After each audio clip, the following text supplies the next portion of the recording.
Welcome to Entr'acte with Julia. I'm Julia Choi, a violinist with the Metropolitan Opera Orchestra, and you'll get to hear my talented colleagues speak about their lives. My guest today is Catherine Rowe, who has been a violinist with the Met Orchestra since 1999. Kat is unique in the fact that she has an extremely multifaceted career. Not only is she a violinist whose performances have taken her across the globe, but she is also a barre instructor, a realtor, and a mother of 3. And this is the short version. Kat received her bachelor's and master's degrees at Juilliard, where she was also Dorothy DeLay's teaching assistant. Now, without further ado, let's meet Kat.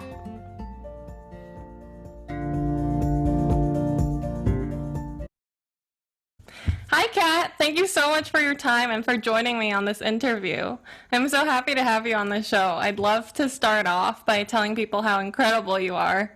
The first day I met you, I remember thinking, I want to be like Kat. And you are just a serious role model for me. A lot of people know that you're a violinist and you work at the Met Opera Orchestra, but they might not know that you're also a barre method certified instructor and a real estate agent and a mom of 3. And you have started several fundraisers for meaningful causes and actually were in charge of the merch for a while for the orchestra and a whole bunch of other things, and you're married to David Chan. Basically, you are the true Renaissance woman of modern times and probably the coolest human being I know. And so I have so many questions for you. But first of all, I would love for my listeners to get a general background of you. Yeah. Could you give us a little short version of your life story? Where were you born and raised, and how did you start the violin? And would you say that your journey was a typical traditional one for a musician, or was it something that you created on your own? Okay, so just going back to that introduction, which was amazing. Thank you so much. It was the most amazing introduction I've ever had, in any interview. But amongst all of those, I would say that my most important full-time job is being the mother to my 3 children. So I said it. All right, now going back. Awesome. So I was born in Sunnyvale, California, Northern California in the Silicon Valley. And I started the violin when I was 9 years old. And it was pretty unconventional. I mean, 9 is pretty late to start. And I think it was just my parents felt the pressure to give me something. So they took me to the local youth orchestra concert. And my dad says, you pick whatever instrument you want here. So I looked and I saw the most beautiful, gorgeous instrument, gold and shining, and it's just so feminine. It was the harp. So I said, Daddy, I want to play the harp. Like, that's so cool. I love it so much. So he says, okay. During the intermission, he goes over there and he helps a bunch of other dads move the harp. And he comes back and he says, you're not playing the harp.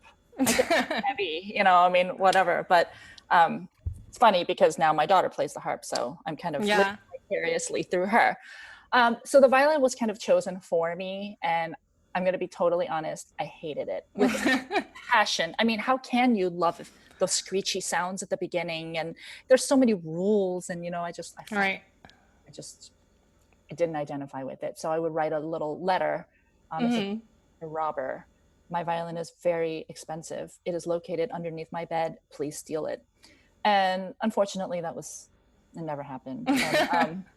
So now I live to tell the story. That's awesome. Then, you get a little older and things start to sound a little bit better and you have, more prizes under your belt and, you playing these recitals, you get to wear fancy dresses. And there were definitely some pluses to it. So I stuck with it. And there was a big rule in the Rowe household. It was you play an instrument until you graduate from high school. Basically, as long as you live under their roof, you were going to play. And that's kind of a rule that stays with the Chan family here also. And as you know, I went all the way.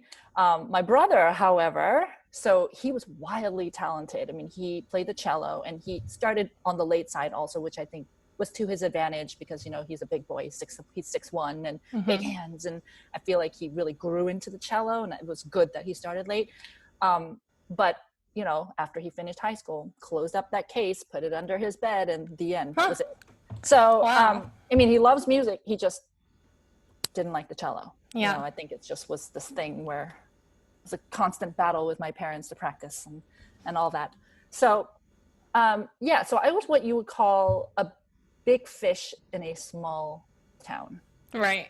I mean, you think Okay. about Sunnyvale, California, and San Francisco, that whole area, it's not very small at all. But, back in the day, for me, it was, because not everybody, there's just more accessibility now and more people are playing. And anyway, Hmm. so I really needed to get to a bigger town. And what small big town do you choose but New York City? So I ended Yeah, up at exactly. Juilliard, and that was exactly what I needed, to see how serious other musicians were, and to really give me that extra push to, want to do more. And it was amazing. I mean, I was right. I really took advantage of Lincoln Center and all the Hmm. different types of art that was provided to me. So I was a poor student. I couldn't afford anything. So I stuffed envelopes for Chamber Music Society in exchange for Wow. free tickets. So, and then on occasion, the opera would give us student tickets that were free, and Right.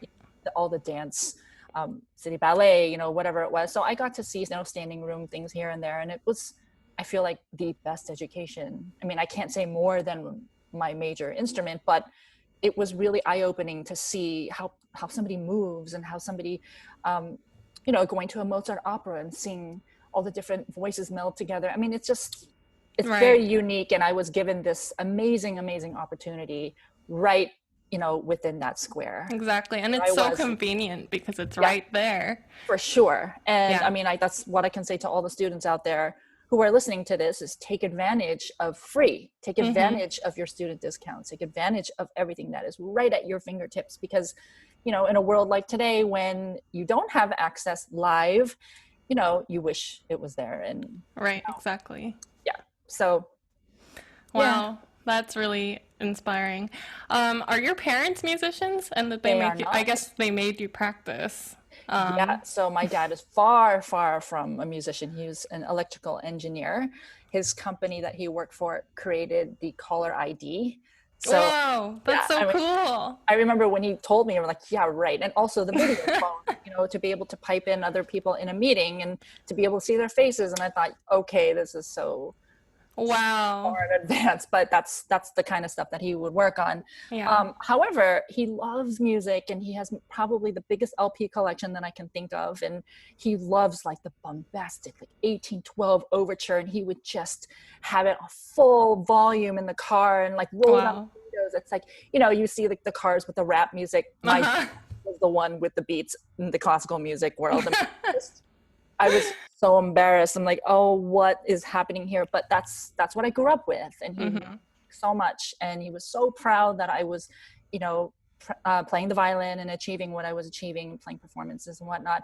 He was the dad that came into my lesson every time with a little notepad and writing little notes. And then during my practice sessions, he would come in and reteach me what he learned from my teacher, which was just like I wanted to pull my hair out.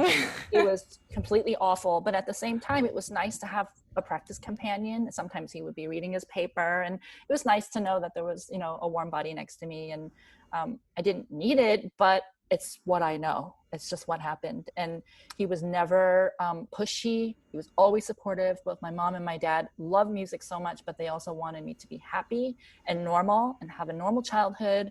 And yeah, I mean, as normal as it can be. Right. Yeah, so I feel very blessed to have a set of parents that were so supportive and really pushed me to do what I love. And yeah, Yeah, and I can totally tell based on the person you are now, all these things and how your parents raised you. It's really yeah, incredible.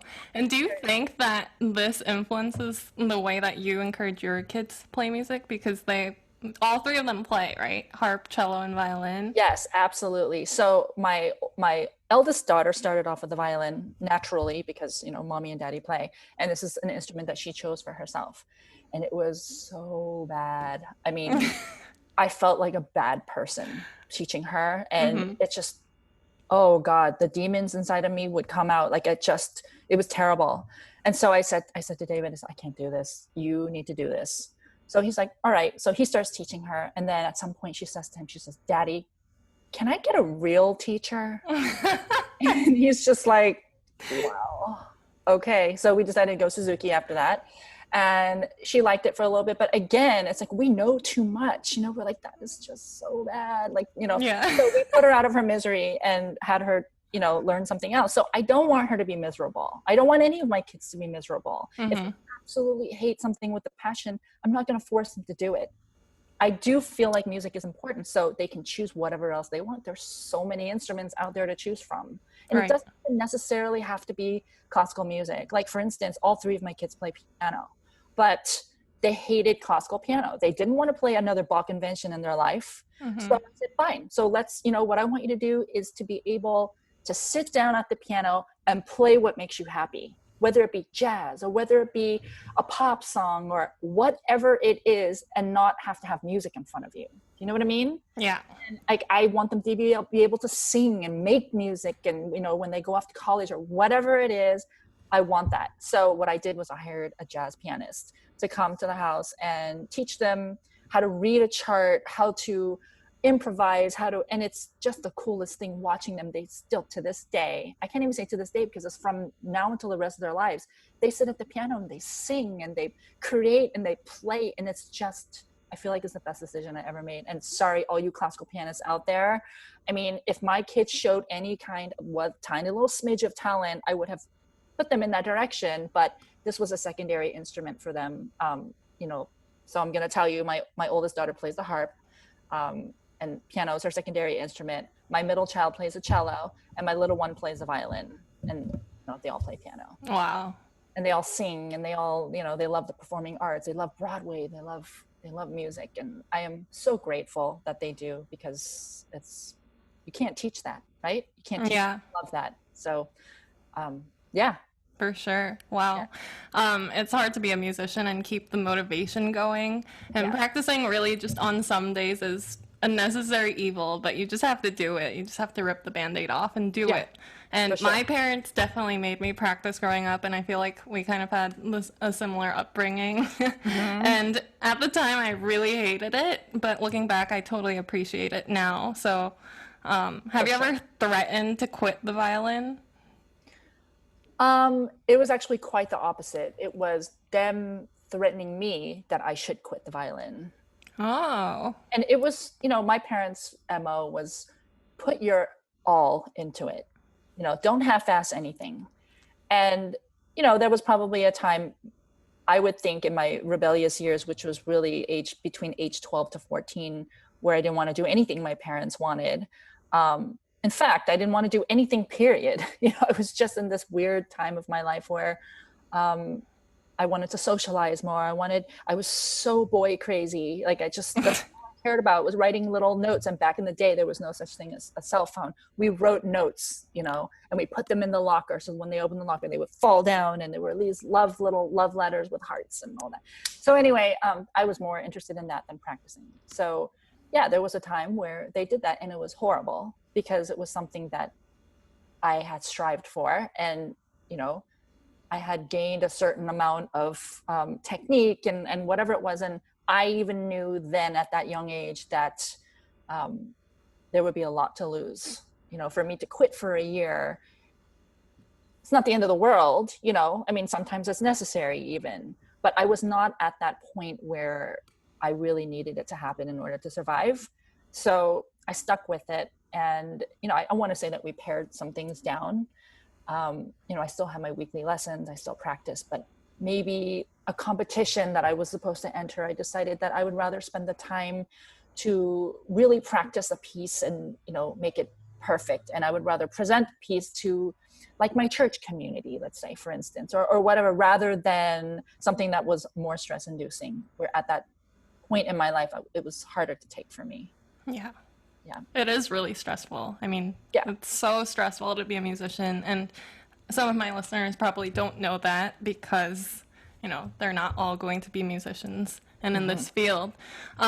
Speaking of stress, let's shift gears to barre. You are an amazing barre instructor. And I speak from experience because I've attended some of your classes. Yeah. Do you feel that playing the violin at work ultimately brought you to start barre and exercise?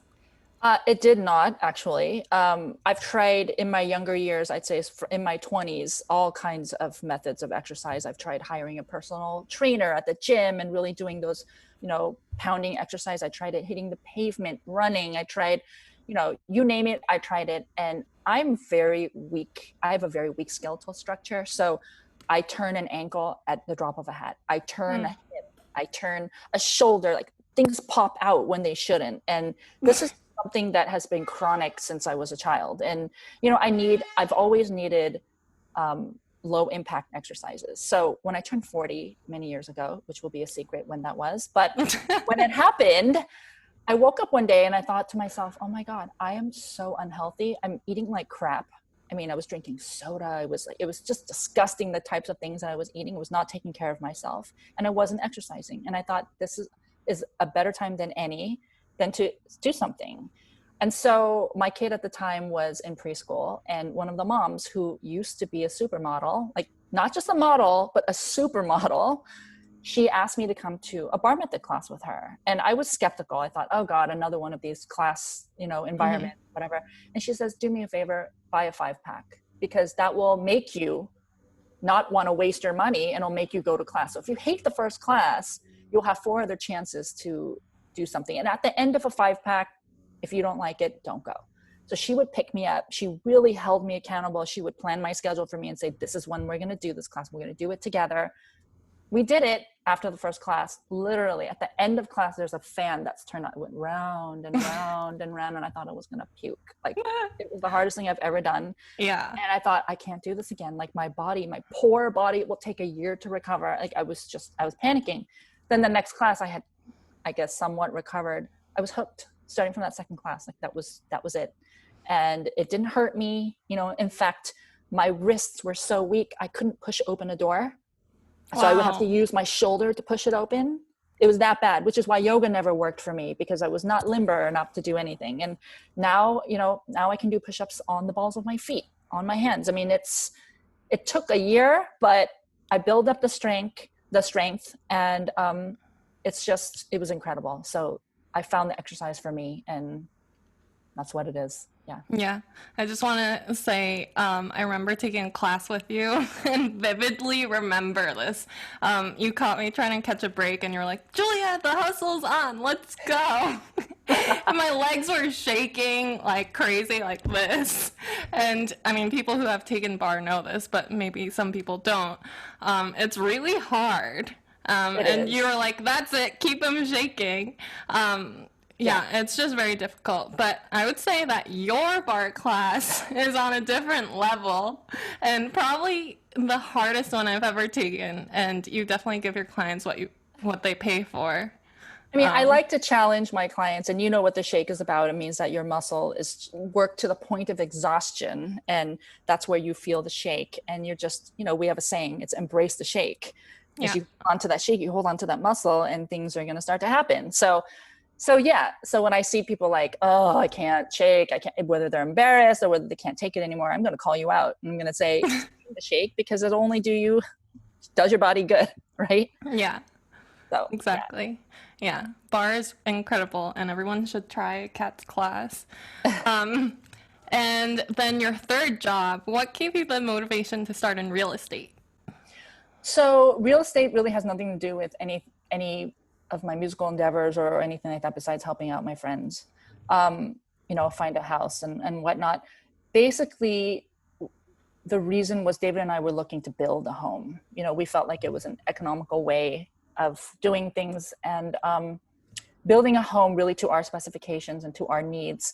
And we quickly abandoned that idea because there's just so much involved. And, we were beginning to build our family and, with little kids, and that was the last thing that we needed on our plate. But in the very beginning, that's what drove me to it. And I had to know everything there was to know. I wanted to know about beams. I wanted to know about structure. I wanted to know everything. I'm a little bit of a nerd that way. And that's kind of how it started with bar method also. Like I needed to know anatomy. I wanted to know all the muscles that connected and where I'm supposed to feel it and how I can make it better, or how I can, you know, it's just a nerdy aspect of my personality that I need to know everything. And it's the same thing for real estate. I wanted to, get to know all the builders out there. I wanted to know every plumber. I mean, in fact, when my plumber comes to my home, I ask him to shadow him. So I need to know. I put all your kids through college. Well, the amount of money you're taking from me every time you come to my house. Teach me. Be my Yoda. I will follow. And he asked me one question. He says, am I allowed to swear in this? Okay. Sure. Okay, so he Why says, not? he says to me, are you willing to wade knee deep in other people's shit? So I said, no. And he's like, all right, then no. So that was the end of my plumber career. But, I mean, that's what it is. Same with an auto mechanic. They charge so much money. And I want to know. I want to be able to open up a hood of a car and just be like, yep, that's it. Like pull something out and like, boom, all of a sudden my engine starts. It's all computerized now. It's like a completely different game than back in the 70s and 80s when you can really just do that. But I would really love to know how to change a tire by myself. I mean, how badass would you be, just get under the car and change a tire and whatever. I mean, it's a fantasy of mine. It will happen someday, but It will. But that's okay. So I digress. Back to real estate. So that was the reason why it was just the obsessive in me that I needed to know everything. And I'm getting there. I've been 10 years in real estate. My husband calls me the queen of the side hustle. And I think for sure. it's probably an undiagnosed ADHD in me where, I'm so scattered and I have to do everything and I can't really focus on one thing. It's like, I love this. And then now the next thing is this. But whatever, Right. it is me.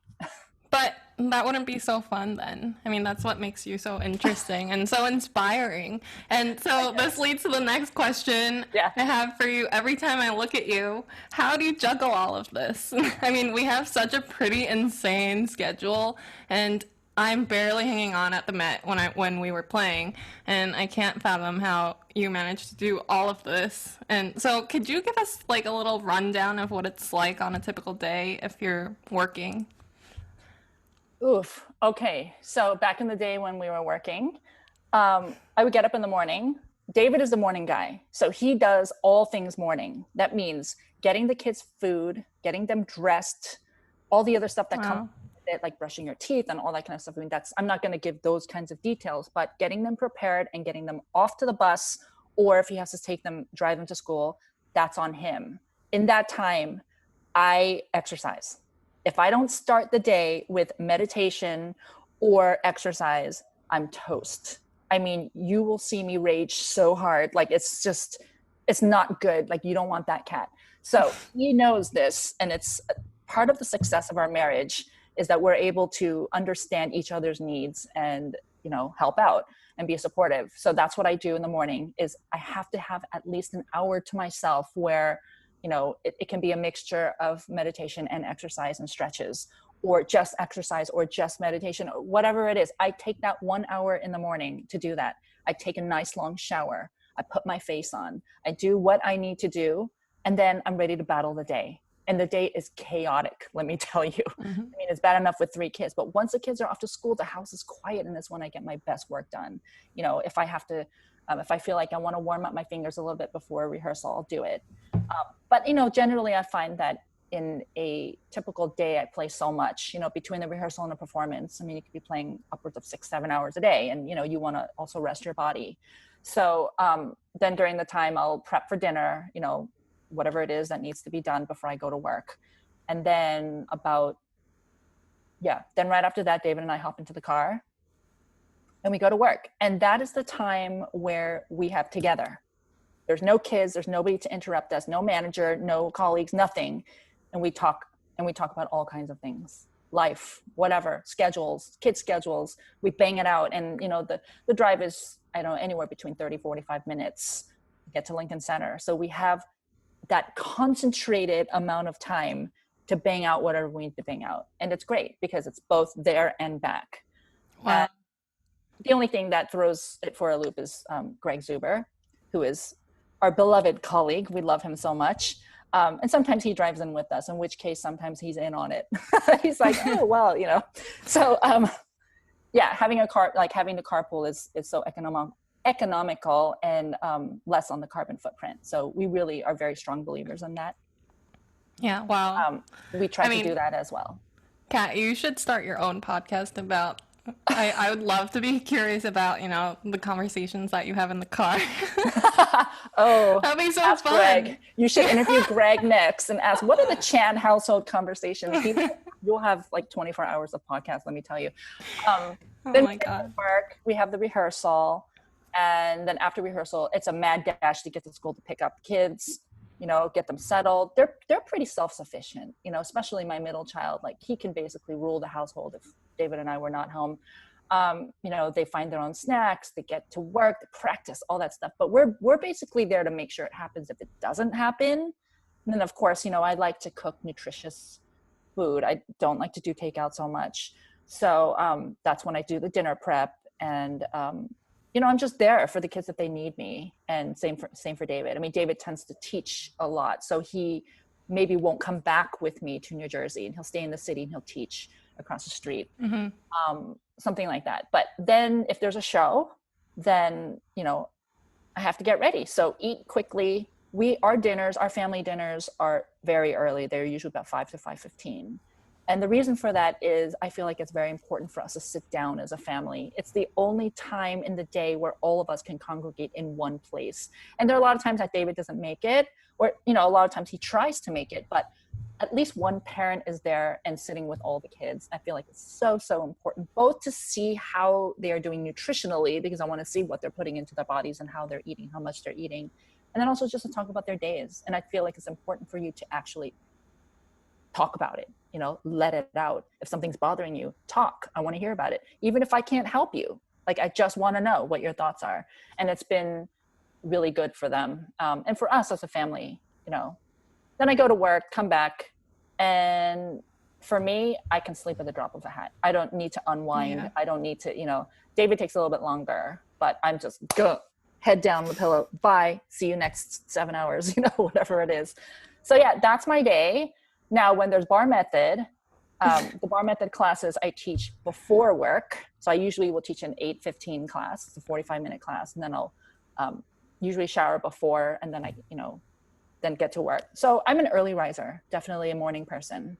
As far as real estate is concerned, real estate is on my time. There's no such thing as going to an office at a certain time. I mean, there may be meetings or so, but it's really about you and your client and that client's need.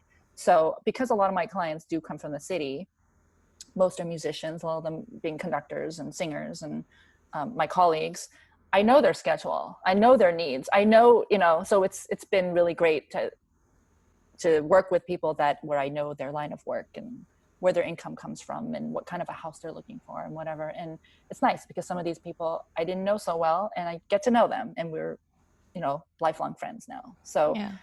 that aspect of real estate has been fantastic. Yeah. Wow. Not to mention, it's come to life because it's been so in the background for so many years. For the last 10 years, it's really been in the background. I mean, the first thing was always the Met, and that was always my job. All of my energy was funneled into that. Everything else was kind of, like I say, a side hustle. Mm-hmm. But since we've been furloughed, between really needing a way to pay the bills and whatnot, that had to come to the forefront. So I found myself hustling a little bit harder, hustling more. But because I had the 10 years of background, and then I guess, for bar method, it was less, I'm sane at this point. And, I'm able to really funnel my energy into something else and not, just be waiting around and feeling restless. So it's really helped my mental game a lot. That's amazing. Yeah. Okay, so that was a lot, and you have such a packed day, and I don't know how you do it still, but thank you for that rundown. Yeah. Okay, so now for the fun part. Okay. So could you tell us about romance in the workplace? There are several couples in our orchestra, and many. It's nice to know that the possibility is there. Yeah. Okay, so I mean, basically, we're spending a lot of time down there in the pit together. Yeah. Not just in the house. I mean, we're there from morning until night. Some people never leave. Some people stay all the way through, and I personally, I need some fresh air. Like I can do that. But yeah, when you spend that much time together, you're spending every break together, the rehearsals and whatnot. I mean, look, there are even couples like Rafi and Dora who sit right next to each other, and they love each other so much. I mean, it's like, I don't know that I could do that, but I mean, that's what it is. And I have to say, there are some aspects that can be annoying, like for instance, on the drive back, dissecting every second of the opera and, talking about what went wrong or what went right or whatever. It's like, that can be annoying, because sometimes you just want to leave your work and like, goodbye, finish last note, applause, bye, see ya, you want that. But in my car, that's not the case. It's maybe the conductor should have done this better. Or maybe whatever it is, right? I usually shut it down pretty quickly if I'm annoyed, and he knows. Usually when we cross about the GW bridge is when things just kind of relax and your shoulders kind of just pull down and you're like, okay, it's back there now. We're leaving it there until the morning. But then there's something to be said about somebody who goes through your struggles with you, knows exactly what you're talking about. We put in a lot physically, emotionally, mentally, all of that into the music, and you're completely fatigued at the end of the day. If you can imagine, it's just so much. And there isn't anybody else that I would talk to besides David. Who knows? And at the drop of a hat, when I want, I don't need to make an appointment with somebody to talk. I don't need to pick up the phone. I don't need to, he's right there, can say whatever, I need to say. And he's like, yep, I agree. Or no, I don't agree. Or, whatever it is. And it's, there's nobody else that can understand. So working with somebody in the same company, I feel like is a plus in my marriage. In my previous relationship, I did date a guy who was not a musician. It can work, but there is that one element that is missing where you can't really let things out and let out your frustrations and have the person understand. And my favorite is, you have to practice again? Didn't you practice yesterday? Like, that's my favorite line. I love that. That's gold. I wish I can write a book about all the idiotic things that they say, people tell us more. I'm sure I can think of more, but it's that kind of a thing. So having David there it's nice, Yeah. Of course, it's like a vacation. Have a rehearsal in the morning and the rest is sightseeing. It's like amazing. So, yeah. Yeah, you guys are so incredible. incredible. I'm thinking about your future. Please. Not thinking about that right now. I know that you and David met at the Met. We didn't actually. Oh, you didn't? No. Yeah, I would love to hear your story. Okay, so we were friends for years. We found ourselves kind of in the same freelancing circles, like right out of school. I didn't freelance much, and neither did he. But I'd say maybe a year right after school, I was poor. I needed some money. So we found ourselves kind of in the same scene, and we didn't like each other. We liked each other in a friendly way. In fact, he was such a good friend that when I broke up with my ex at the time, when I was at the Met, he was my shoulder to cry on. We went to Central Park. Like, he saw me come into a Carmen rehearsal. I remember so vividly. And he looked at me and he knew something was wrong. So he stands up from his chair and walks towards me. I stuck my hand out. I was like, no, I will literally start bawling right here. Like, don't do it. So, we were very close. We were good friends. we would go out to dinner occasionally, and he knew the issues that I had. And, then afterwards, he says, let's go take a walk. And that's when all the waterworks, sitting on the park bench in Central Park. And I guess that I should say that was kind of the beginning. I obviously was not prepared, to open my heart to somebody else, but he's probably thinking like, oh yeah, this is my... But because we had been friends for so long, it was hard in the beginning. It was definitely hard. But before that, like I said, we would sit together quite often we were stand partners in the same orchestra, the freelance orchestra. And when David was named concertmaster, I was both ecstatic for him, but also so sad because I knew that would be the end of being able to sit with him. This is before I got the job. And we were playing Beethoven's Fifth Symphony. I turned to him during the applause and I said, this is so sad. This is the last time we're going to sit together. This is the last time we're going to work together. And he says, don't say that. You don't know. And I said, oh no, I'm going to law school. I'm done. I'm finished with music. Like I forget the hustle. Like, it's too hard. And he's like, don't say it and keep going. Like, he was the one encouraging me. He was the one supporting me. And sure enough, months later, I want to say even 1 month later, I took that Met job, and he was actually on the jury for that.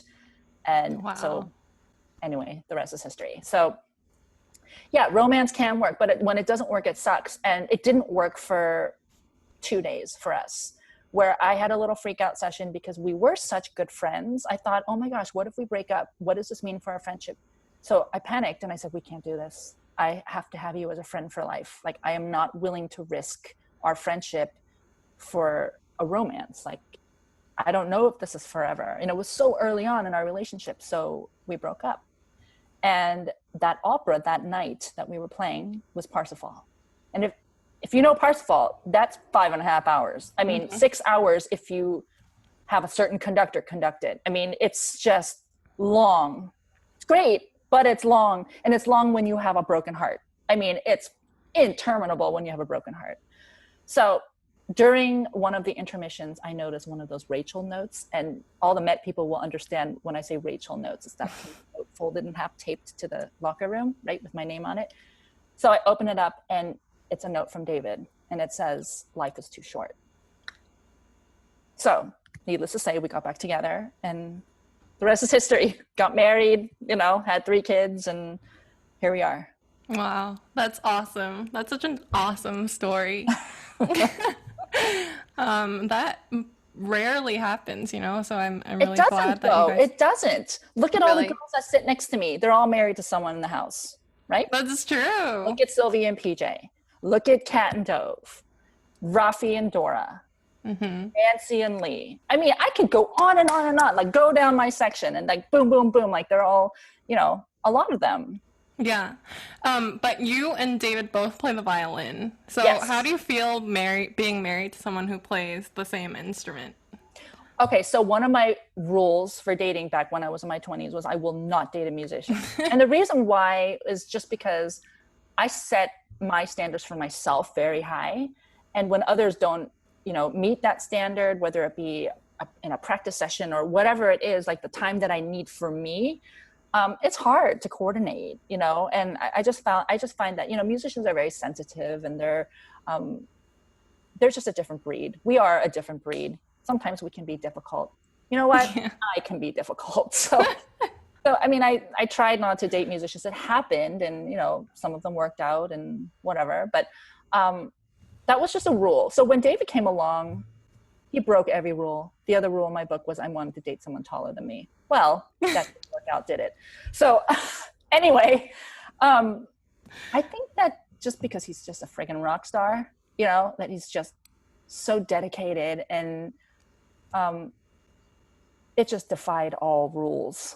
And I just had such enormous respect for his responsibilities and his dedication, and just how devoted he was to the craft. And it taught me so much. I mean, forget about the romance part. Just as a human being, I learned so much from him. And it didn't matter that he was another violinist, because I feel like as long as I continue learning, that's all that mattered. And I completely fell in love with every aspect, his work ethic, his compassion, how kind he is, and how smart he is. And I can go on and on about my husband. It's about me. He'll be on another interview. I'm sure. Yeah, so he'll probably say the same exact thing about you. You guys both have so much respect for each other, and I can totally see that when I see you guys. So it's awesome. Well, let's keep looking for me. Real well. My eyes are open. Don't worry. Okay, great. I got you. So can you tell us a little bit about your audition? You were hired at the same time as Kat and Sylvia, right? And yes. A bunch of other people, actually. And back in 1999. Yeah, oh my gosh, ages ago. So that audition was my second audition ever. Wow. My first audition was an associate concertmaster position in Dallas, where I advanced all the way to the finals. And they ended up choosing nobody. And I was so incredibly offended that it's just thought, forget this. Like, no, I'm not doing this. And I actually was very, very close to going to law school. I wanted to abandon it all. David knows this. The whole world knows this. My parents also, at that point, were less supportive. I mean, I hate to say it. They were always, always supportive, but they were like, what are you doing? You're freelancing in the city. You're making $10,000 a year or whatever it was. My dad was still paying for my rent at the time. And they're just like, is this really the life you want? Not knowing that there was better out there. How could they know? I didn't have that at the time, So I guess if they were better educated about what was to come, they would have continued to push me. But instead, my dad's like, come home. Let's go to, have you go to law school. Let's do something else, And so I literally started to pack my bags. And I told David, who was my friend at the time, I said, I'm going to go. So bye. Nice knowing you. Love you. See you in the next whatever, I'm going to California. And we said our goodbyes. And then I thought, maybe I should audition. And because I advanced in the Dallas audition, maybe they'll accept me without a tape. Like maybe they'll give me that exception. So I made that phone call. And it was Rachel. She says, yes, they've decided they will let you enter the first round without a tape round because you advanced in a previous audition. So yeah, lucky me, I got to start working on those excerpts again. And I knew nothing about opera excerpts, zero. And even back then I was a Dorothy DeLay student. All I knew were concertos. I knew nothing about excerpts, period. So who did I turn to? At the time, I was very good friends with Michael Gilbert and Yoko Takebi, who were in the New York Philharmonic. And I know that Michael had a little stint in the Met Opera as well. So I called them up and I said, can I play for you? I mean, in hindsight, I probably should have played for somebody in the opera, but I knew nobody, literally knew no one. And I was really not the kind of person who would make a cold call.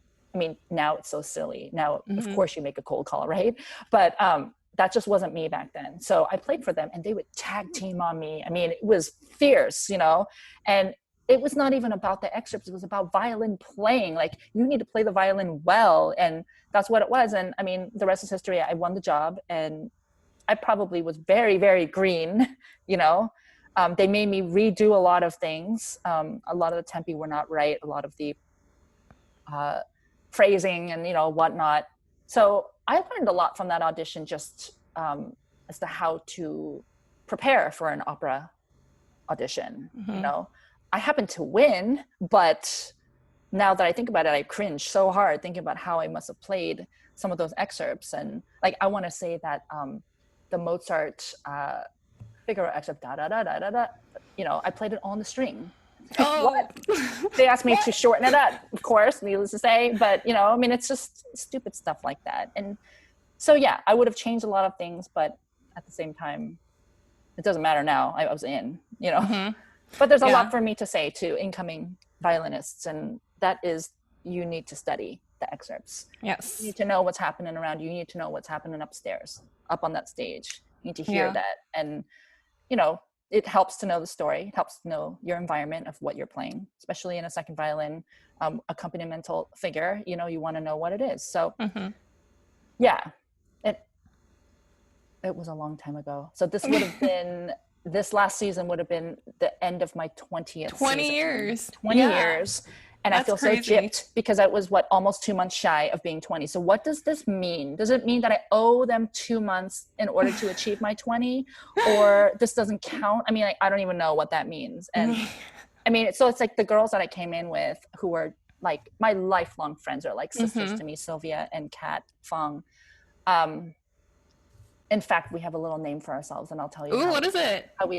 It's called Las Tres Betches. And the reason why we came up with that name is these girls are hilarious. I mean, they'll send me memes and text messages of, whatever. And it's just, we're laughing at everything that's out there on the web. But the most recent thing was that the three of us did a masterclass. This is all through Lesson Face, through the Met Orchestra musicians. And it was fun because we got to do it together. And anyway, so before that, we were, sending each other messages. And one of them was, I don't know if you know this cellist Hauser. I don't. You gotta check it out. He's fantastic. I think he is. Look, your readers or your listeners might be like, bah, but anyway, I think he's so charismatic. So, okay, so he's like up on some mountaintop playing, I forget what piece. And there's a woman standing behind him who's like holding onto his waist like this, and he's just playing and emoting and whatever. And we think this is hilarious. So we're saying, okay, so Kat will like finger and I'll bow, and Sylvia will just spoon the both of us. I mean, it's just hilarious. So then we're like, okay, we need a name for ourselves. Like before we do this masterclass, what do we call ourselves? Sylvia is an incredible baker. She's amazing. And so she makes this really great tres leches cake, right? Oh, okay. So I said, well, what about tres leches? And that turned into, I think, Tres Kat suggested, betches. well, what about tres betches? And I said, Los tres betches. That's what we are. That's so But funny. we're all in each other's business. We were in each other's weddings, you know, like babies, you know, all like, they're just, we're thick as thieves. Yeah, Very close. you guys have such a tight bond, and it's amazing for me to see how much you guys lift each other up, and yeah, it's so nice. They're amazing. Yeah, they're so much fun. My best friends in the orchestra. Yeah, you've been at the Met for a couple of years now. Would you say that the orchestra has changed at all? And if so, how? I mean, just like anywhere, any workplace, you're going to get turnover. I find that a lot of it happens in our woodwind section. And, you know, I mean, everybody has different goals. You know, some people are completely content staying in the Met Orchestra and they love opera and they'll just stay. But some other people, you know, depending on life circumstances or whatever, may take you to another city, you know, may take you to a completely different situation. I understand that. So yeah, we do have a lot of turnaround. And of course we have people who retire. And so, you know, every time that happens, a new person comes in, and I think it's healthy. I think it's good for the orchestra. And for sure, it has changed. And it also changes with music directors. You know, we're a different band than we were 10 years ago. And it's only positive, I think, you know, unless something like a furlough happens, but for another podcast. To be continued. Anyway, so do you, I guess this is probably not the right time to ask, but do you have a favorite performance in your time at the Met, or a funny or memorable moment you want to share with our audience? You know, I have to say that the one that really leaps out to my mind is a performance in Japan of the Verdi Requiem. And the reason why I choose that particular performance is it was the first time in my career at the Met where I literally was on the same stage with my colleagues and more, and also the chorus on the same stage. It's not in the pit. I know that we've done it in that version once before, and we've done it in Carnegie before also, but for whatever reason, Japan, we had some rock star soloists also. We had Renee Papa.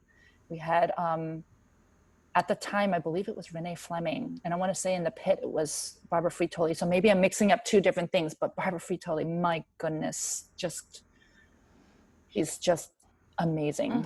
And it's just all of it. And when I was in Japan, I want to say that was like the first or second year that I was a member of the orchestra, and just the sounds that I was listening to, I just thought, I wanted to cry. I thought, I'm so lucky. How did I get this lucky? Like, what the heck? It's freaking amazing. Like, and I mean, how could you not be weeping? And I look around and everybody else is feeling the same thing. And I thought, okay, it's not just me. Like, okay, I'm not going to be embarrassed. And people were crying. I mean, it was so emotional. It wasn't because of any one thing. It was just the music was so powerful, so moving just at that moment. And it was the same, different kind of powerful in Carnegie when we did it. I'm going to say like a year later. It was a different group of soloists then, but that piece, you know it, you've played it, right? Yeah. It's amazing. It's just it really amazing. is. I mean, as far as my favorite opera is concerned, like I love Cosi. Cosi has done nothing wrong. Like the music has done nothing wrong. I mean, you know, the directors come and go, productions come and go. You can agree with what's up there or not, you know, but the music is the music, and it's just divine. Yeah, I think that's actually the last opera that I played before. Yeah, that's right. I want to say it was one of my last also. Yeah. I know. I'll play it again. We will. We yeah, will. Don't worry. Will. So I know you're a fashionista and super stylish. Do you enjoy dressing up for concerts, even if it's so often? Like dressing up for shows in the pit, because we can stretch the rules a little more than symphonic. Oh, trust me, we stretch the rules. Oh yeah. First of all, we've got boys as our, you know, managers. So yeah, you know, so not to diminish their fashion style, although maybe I will diminish their fashion style. In any case, Yeah, they're not going to tell me that I am not fashionably dressed. Like that's the last thing that's going to happen. Sorry, guys, you know who you are. But anyway, I have been also known that right after I teach a bar method class or something to wear my black Lululemon leggings underneath a pair of thigh-high boots with like a long sweeping, over the butt top or something and have it look appropriate. You know what I mean? Yeah, you can pull it off. It's like, yeah, I can pull it off. It doesn't happen all the time, but that's, Yeah. in a quick thing. So, we do have rules. Like you have to wear long sleeve and, honestly, I feel like some of those are so antiquated, but I do have to say that I am grateful that we are not in a uniform. Yeah. It could be worse, right? They could make us wear I just think about my junior high school uniform where we had to wear these little sweater vests, like a white blouse underneath. Oh my gosh. And like a little black skirt. It was horrendous. For the concert? Yeah, for the performances. Oh, wow. Thank God the Met doesn't make us do that, Yeah. Anyway, I'm so grateful. Even if we were to hire a designer, who says that all the ladies are going to like that designer? There is just no way that 100% of the ladies are going to like this designer. Yeah. Each his own. Everybody has their own sense. And I'm great.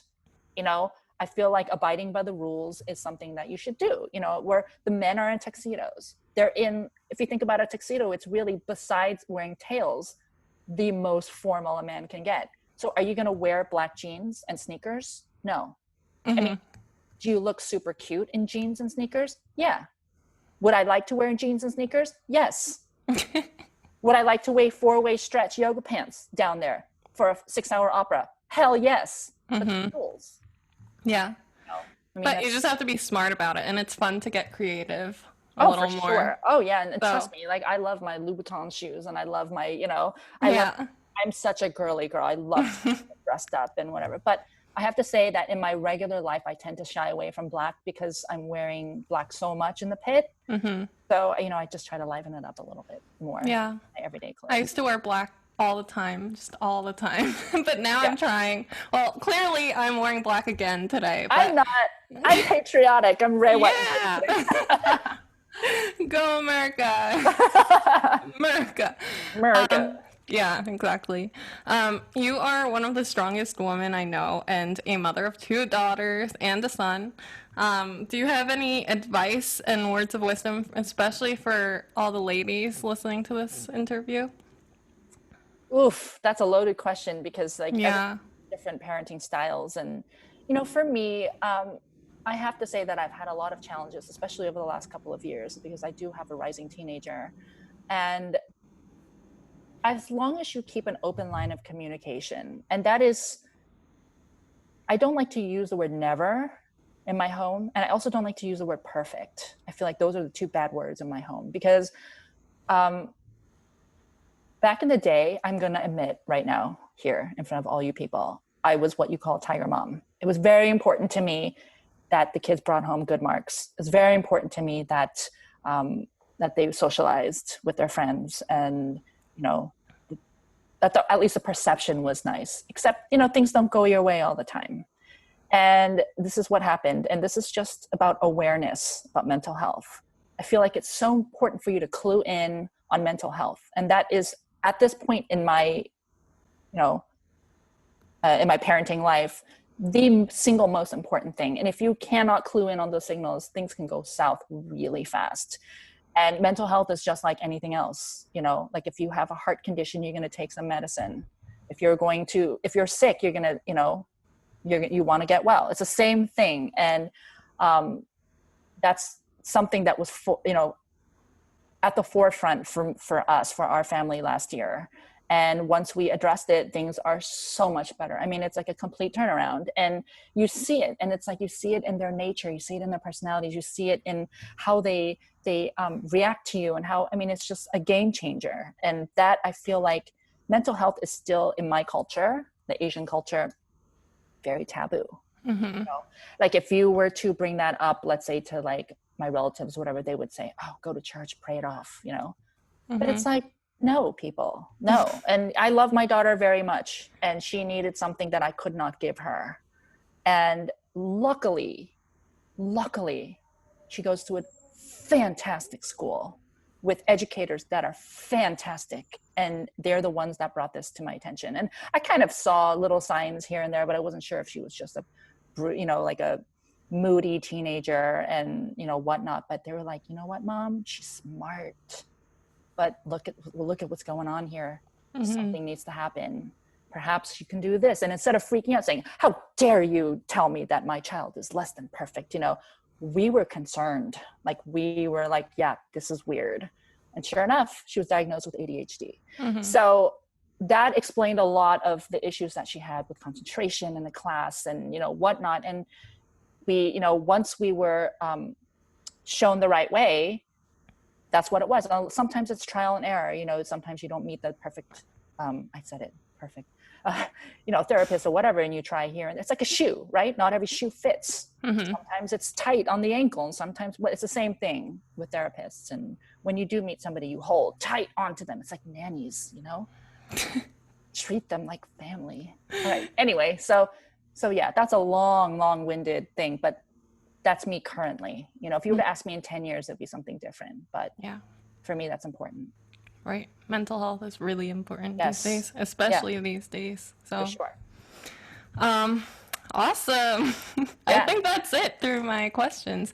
I have 22, just some rapid fire questions. Okay. So like this or that or whatever, some fun I'm not stuff. very good at those, by the way. I always give an explanation, but. Oh no. With Ugo on the last episode, it ended up not being so rapid. So hopefully you can answer these within a second, but if not, if you want to explain a little bit, that's fine too. All right. Okay. Favorite date spot? Ooh, I love Café de l'Homme in. Is that in the city? It's in Paris. No, and it's like you have a view of the Eiffel Tower. It's right there. The food's not that great, but like, oh my God, you got to go. Café de l'Homme. Yeah. I'll go to Paris soon. Yes, find a man there. Okay. Favorite treat? Treat? I know you eat healthily, but do you have a favorite treat? Ice cream. Oh, not what I was expecting. Favorite opera? Cozy. Right. Favorite book? The Bible. Favorite New York City neighborhood?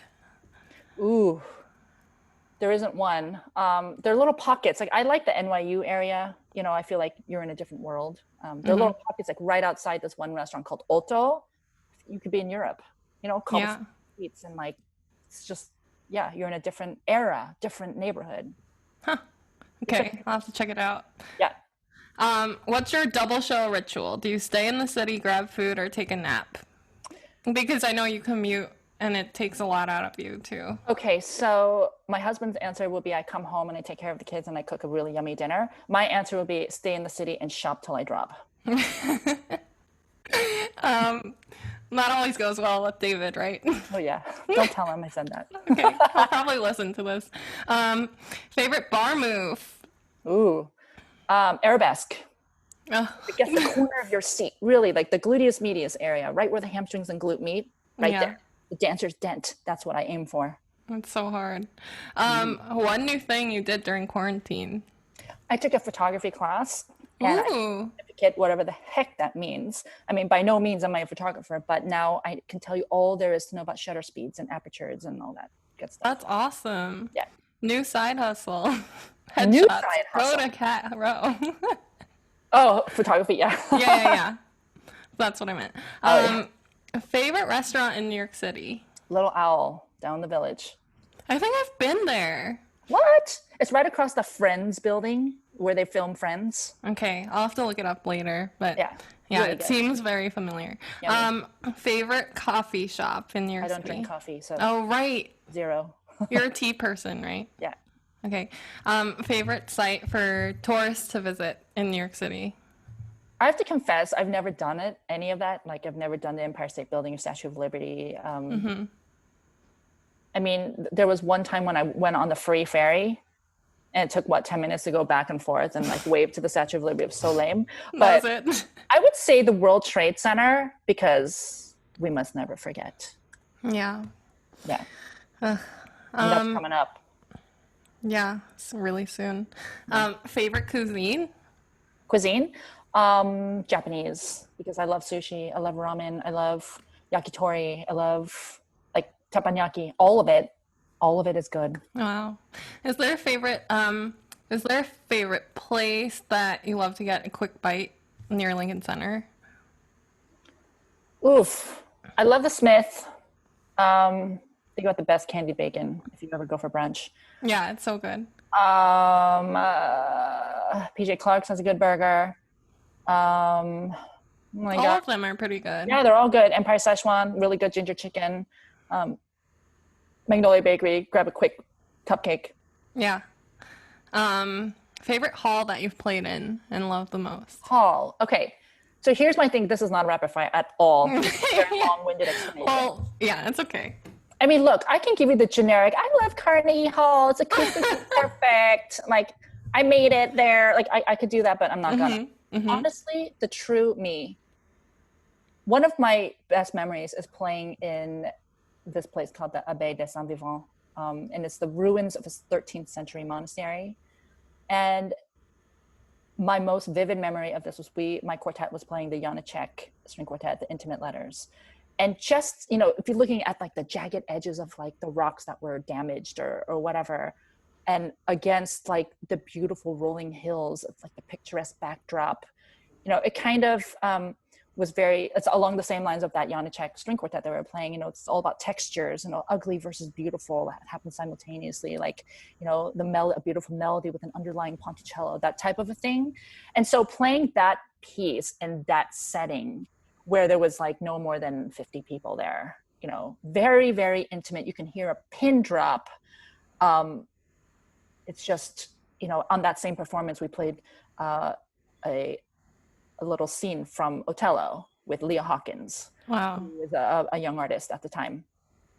And I remember there was a moment where she gasped. She went, and she just kind of held her breath, and you cannot hear a pin drop. And that you can see the reaction on all of their faces. And they were so in it, and they were so part of the performance. It was completely magical. And then in a much bigger setting, we played an outdoor concert where there was even more people. And, you never know with an outdoor concert how this is going to work out, right? Like things can rain, it can thunder, it can, helicopters going, whatever. But in this particular performance is Marlis Peterson, soprano. And she was singing a Polonaise from one of these Thomas, I forget what it was. But in any case, she started singing, and then the birds started singing with her. And it was like all of a sudden. Oh my goodness. And it was just the most amazing thing. There were chuckles from the audience. They were like, they couldn't believe this. And everybody was smiling. Everybody was in it. It was such a moment for everybody that they will take for the rest of their lives, I'm sure. Yeah. Wow. So it's like more than a hall for me. It's really that type of an experience, And I love chamber music because I find that chamber music is more intimate with the audience, Right. I don't mind that the audience is on my lap, because you see them. Sometimes I'll take my bow and jab them if they're falling asleep. But, whatever. It's like, I feel like they leave having taken a piece of me, whether it be something from the performance or a conversation afterwards. That's gold to me. Yeah. I mean, I think the audience should know how vital they are to our experience as well. It Absolutely. goes both ways. So we feed off of their energy. Exactly. We do. It's electricity that comes from them that we feed off of, and the adrenaline that we have, they feel, and it's just exciting. There's nothing like a live performance. And I feel like when you have more interaction with your audience, the better. And I find that in a chamber music setting, when you can talk to them about the music, and they hear your voice, they see your demeanor and how you talk, they feel a little bit of your personality. It makes all the difference in the world. And I wish that we had more of that in the opera. Yeah, for sure. And that's why we're here. Yes, exactly. Yeah, this is so great that you're here and saying all of this. Well, I think that's a nice way to end, but I do want to give you one more opportunity to share if you have any final words of wisdom to share with our listeners before we go. Words of wisdom. I mean, I feel like I gave little nuggets all throughout this. Yeah, you did. So, I mean, there isn't really anything but wear a mask. Wear a mask. Yeah, so we could go back to yeah, exactly. Yeah, this is to quote Lady Gaga. My kids and I watched the 2020 MTV Music Video Awards, and that's what she said. And it rang in me. Really, wear a mask. It's a sign of respect. So. Awesome. I will end there. I actually forgot to ask one question. What do Yeah. you miss most about playing at the Met? There's so many things. I mean, live music, there's nothing like it. The interaction with your colleagues. It can even be a wink of an eye, like, ha, I like this part. Do you, it can be whatever, or girl, you look good looking at Julia Choi over there. I mean, it's like, or even like, this is so cheesy, looking at my husband, Yeah. and exactly what I'm thinking at that moment, precisely. It could be a severe knee bend from the maestro or from whatever maestro's conducting where we're like, too deep, dude. That knee bend was too deep. Whatever, I mean, like, I miss it all. I miss the good, the bad, the ugly, the beautiful, all of it. I miss Yeah. it. It's human interaction. It's the connection we make through ourselves and through music. That's what I miss. Yeah. And hopefully we can go back to that very soon. Will. Yes, we will. Yeah. Where can my listeners find you if they want to connect? Well, if you're on social media, you can find me on, okay, so Instagram, I have two different ones. Mother Tucker Cat is one. Mm-hmm. Mother Tucker with the T. You didn't know. Not You know. Yeah, Mother Tucker Cat. Oh my God. And I'll have this written out later too. And then on Facebook is the same, Mother Tucker Cat. And there I tend to blog more. I talk about different things. Yeah. And then on Instagram, you can also find me at Catherine Rowe 1 because there's another Catherine Rowe out there. So I'm Catherine Rowe 1 on Instagram, and you'll see more of like my family, my kids, my husband, the Met, Yeah. stuff. Awesome. Yeah. Kat, you are a true inspiration for all of us, and it's been such a pleasure having you on the show. It was a pleasure being here. Yeah, I hope my listeners got as much out of this as I did. Thank you so much for your time. You're welcome. Bye, Julia. Thank you. Bye. Bye, guys.